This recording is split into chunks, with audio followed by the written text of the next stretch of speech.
Hello, everyone, and welcome to our podcast. Today we have a special guest, Dr. Justin Mora, a professor who teaches and works with artificial intelligence. Thank you for being here today, Dr. Mora. Thank you for inviting me, Pablo. It's a pleasure to talk with you today. Dr. Mora, let's start with the beginning. Why did you choose to work with artificial intelligence? Well, I've always liked computers and how they think, but AI is special. It's not just for about giving a computer instruction, it's about teaching and transferring information, almost like a child learns. I found that idea very powerful and exciting. That sounds amazing. Can you tell us what do you do in a normal day? Sure, my days are very varied. In the morning, I often prepare my lessons or teach my students about AI concepts.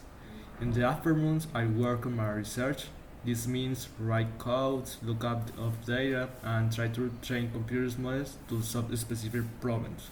It seems like a busy job. What is something about AI that people often wrong?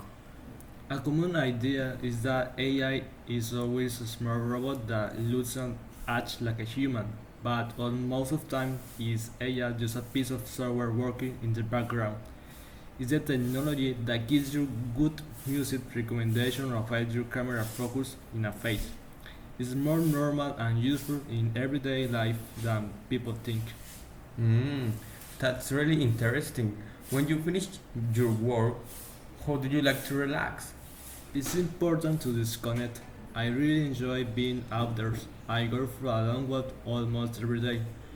I also love listening to all kinds of music and reading science fiction books. It helps me clear my mind and think of new ideas.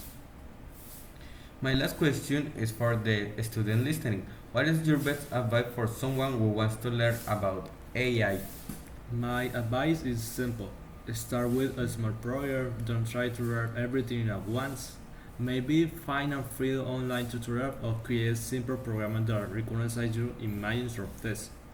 When you see your first smart project working, it gives you a lot of motivation of keep learning and remember, it's always okay to make mistakes. That's how we learn. That's a wonderful advice. Thank you so much for your time and for explaining AI in such a simple way, Dr. Mora. Thank you, Pablo. I always very nice conversation. And thank you to everyone listening. See you next time. Bye.